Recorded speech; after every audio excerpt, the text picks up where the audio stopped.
Welcome back, everybody. Things are hard. Things are very hard for all of us. It's getting more difficult. We're trying to understand why.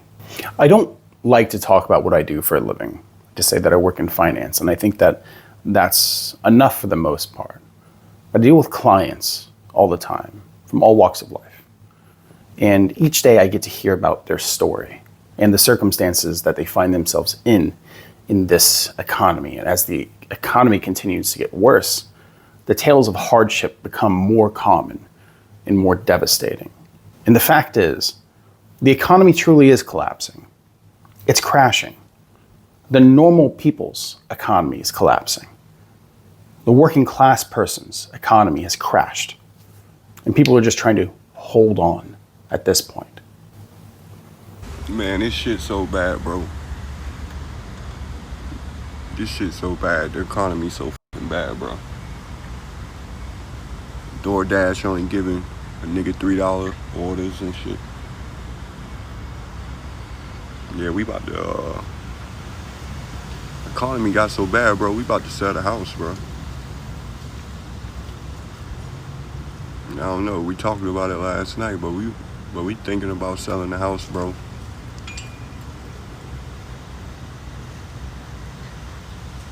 Motherfucking light bill was like $450 this month.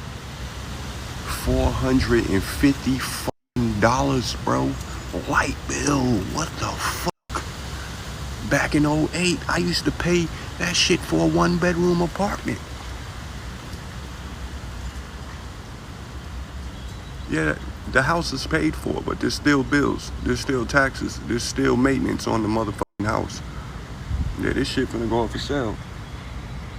We thinking about it. We definitely thinking about it. We talking about it last night. I don't know.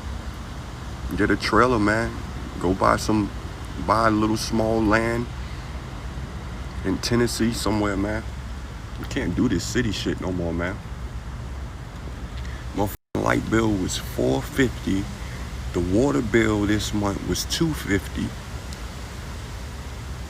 And it ain't nothing but two of us in this motherfucking house. Ain't nothing but two of us. This is something I deal with every day. This kind of desperation, and it's becoming more common. You know, people are becoming less investment minded and more in a state of survival as they're just trying to maintain what they have. You know, it used to be that getting a home was just the peak. You have the American dream once you have a home, but now the battle begins once you buy a home. The battle lasts 30 years in most cases as you try to hold on to that home against a siege of raising cost, raising taxes, raising insurance, and now the obscene rise of utilities, the bills matching the mortgage in many cases, the grocery bills matching the mortgage. And people just find themselves to the point where they can't hold on anymore, or the battle becomes too exhausting. And Americans are exhausted. You know, people are tired of having to fight for any kind of ownership in this country, but we know that ownership is the only thing that really protects you in the long run.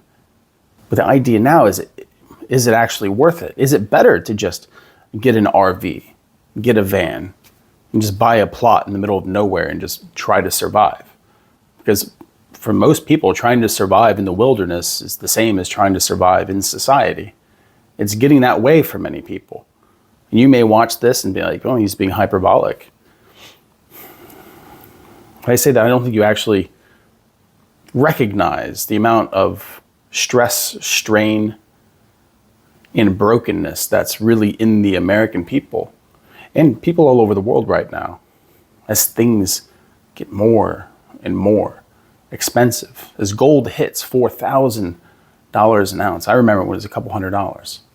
$4,000 an ounce. And why is that? It's the devaluation of the dollar more than anything else. Things are getting more expensive and the dollar is getting weaker. We're losing our buying power. We have an inability to actually buy these assets anymore because the dollar is worth less and the asset values go up and the interest rates go up and your monthly payments go up.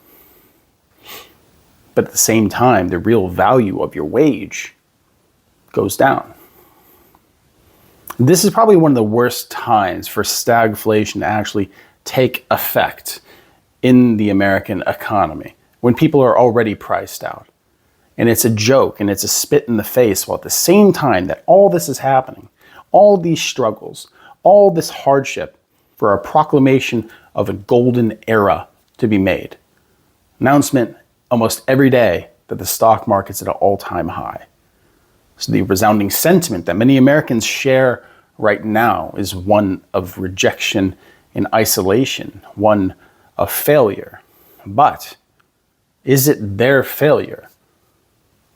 Or has the K-shaped economy done exactly what it has been telling us it's going to do? And now we've gotten to the point where people just can't keep their heads above water anymore. So you're forced to downsize. And people who are in their prime working years, people who actually got to the point where they can buy a house. It's not an easy thing to do these days.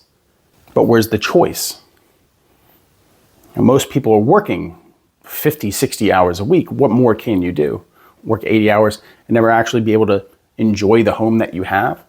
Most people are afraid to leave their jobs for a better job now because you don't know if you can get another job. You may sit on the sidelines for months.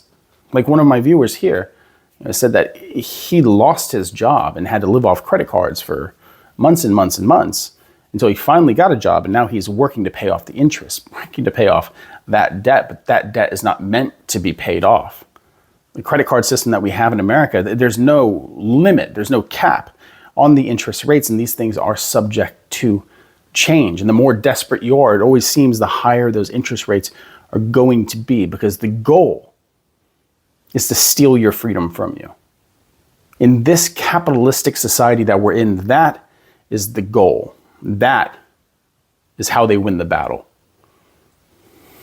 By keeping you in a kind of indentured servitude where if you pay just enough to give them the interest, not actually pay against the principal, they'll allow you to have your home.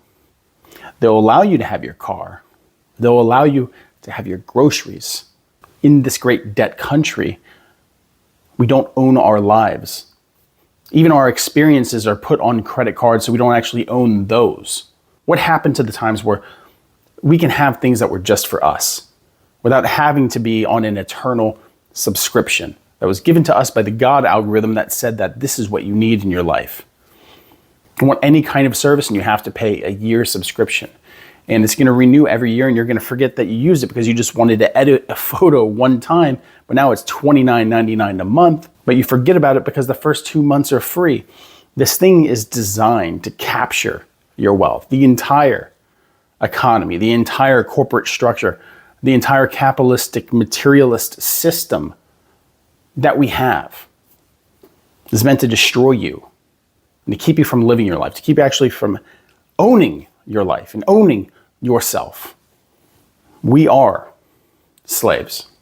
We have no freedom anymore. We have debt. And we have the hope that one day we can pay off that debt and live a free life. But even at that point, taxes and insurance, but even a breaking away from that's illegal. It's illegal to live in the streets. It's illegal to go onto federal land and just live in the woods. You are forced to exist in the system. Try to leave the system and go to another country, and still you will owe taxes. And your child, being connected to your home country, will owe taxes. This was supposed to be the land of the free, the home of the brave.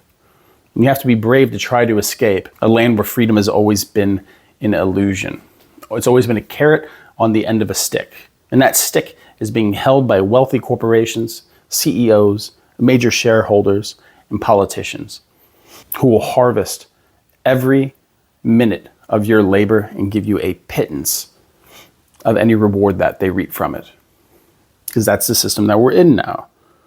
And it's leaving people broken. And it's leaving people in the position where the only way that they can actually downsize is to sell all the possessions that they've spent a lifetime of toil trying to earn.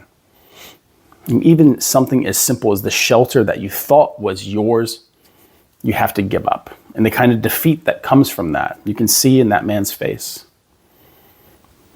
That's the look of dejection, of depression, melancholy. And I think we all feel that now more and more from time to time, specifically. But I think that these are the ideals that are replacing the American ideals. Freedom, justice, liberty, equality, debt, servitude, obedience, and enforced compliance. That's the America we live under now. Try to escape if you can. If it's possible for you to, try. Everyone should. Everyone should be trying to break free from this. They say break free from the rat race, but break free from this whole thing entirely. Find your way to escape, even if it's hard. I find no reason to actually stay in this country anymore or any great benefit. If it was up to me, I wouldn't be here anymore. There are reasons that I'm here, but it will not keep me here forever. And that is probably the only thing that truly keeps me sane and keeps me hopeful for the future, is life outside of this. Life in a kind of freedom, as much freedom as any person can have, is exactly what we should strive for. Leave this country if you can. Leave it all behind. Leave the madness. Leave the battle. Leave the war. And live your life, because you have one. And bring as many people as you can with you. And when you find that place, don't safeguard it. And share it and bring others in. And make your life better and make their life better. And participate and join in. And don't be ashamed. Because in this debt system that we're in, it pushes shame on us. To not reveal the hardship that we're in, that normalizes that hardship so that others feel like if they have any kind of guilt or shame in the fact that they've dropped into any kind of debt with the enormity that puts such pressure on you that you would sell off your house, that you're alone. But you're not alone. Millions of people out there right now.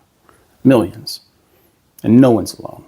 But we shouldn't give up hope. On America, yes, we can give up hope, because under this system, this form of America, there's no true way to be free unless you're one of the very lucky who were born into wealth or somehow managed to creep your way to the top. But I'm talking about the every man, the every woman, the every person, all of you out there who are struggling and feel like you're alone. You're not alone.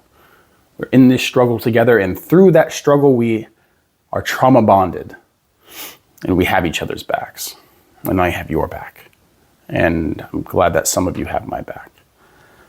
With that said, thanks for stopping by, everybody. If you're still here at this point, like and subscribe. Think about becoming a member. Join the Discord. Give a donation. This channel, we've chosen to refuse sponsorships, much to my wife's chagrin.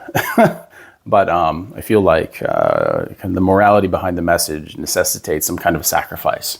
And I think that that's an important thing to do, and to stand behind some kind of morality and ideal. And I don't want to be hucking snake oil or liver cleansers, to people who either don't need it, or if things probably don't even work, to be honest.